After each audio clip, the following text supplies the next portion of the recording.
हाय, hello, नमस्कार and welcome back to my channel mostly fascinating. तर दरवर्षीप्रमाणे यावर्षी देखील मी चिखलाचा गणपती बाप्पा बनवला आहे आणि फॉर्च्युनेटली यावर्षी मी त्याचा व्हिडिओ देखील अपलोड करत आहे, जो तुम्ही पाहताय.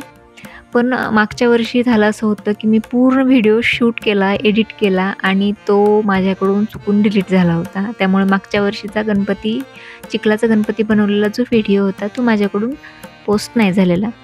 पण मी मागच्या वर्षीचा गणपतीची सजावट केली होती आणि त्यासाठी घरच्या घरी मी 2 मोर बनवले होते. त्याचा व्हिडिओ अपलोड केलेला आहे. तो डिस्क्रिप्शन बॉक्समध्ये मी त्याची लिंक देते, तर तोही तुम्ही पाहू शकता.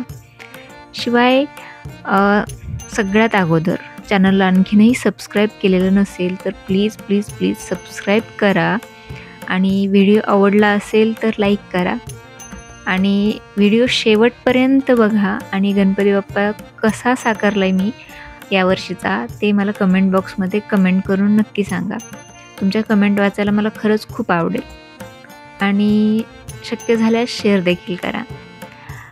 तर सांगायची गोष्ट अशी की मी याच्या अगोदर 2-3 वर्षापासून गणपती बाप्पांचे व्हिडिओ म्हणजे मी बनवते पहिल्यापासूनच, पण मी जसं चॅनल चालू केले तसं गणपती बनवलेले व्हिडिओ टाकायला सुरुवात केली.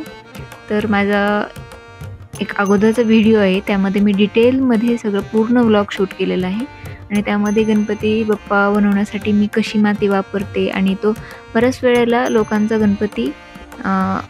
मातीचा गणपती बनवलेला हा तुटतो, त्याचा हातपाय मोडतात. पण मी जेव्हा गणपती बनवते तेव्हा मला असा अनुभव अजून तरी आलेला नाही.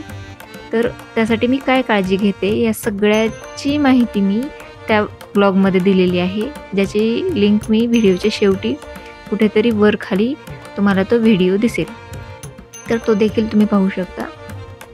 बाकी काय, कीप सपोर्टिंग, कीप लविंग आणि लाईक, शेअर, सबस्क्राईब तर करालच. Thank you so much. Ganpati Bappa Morya.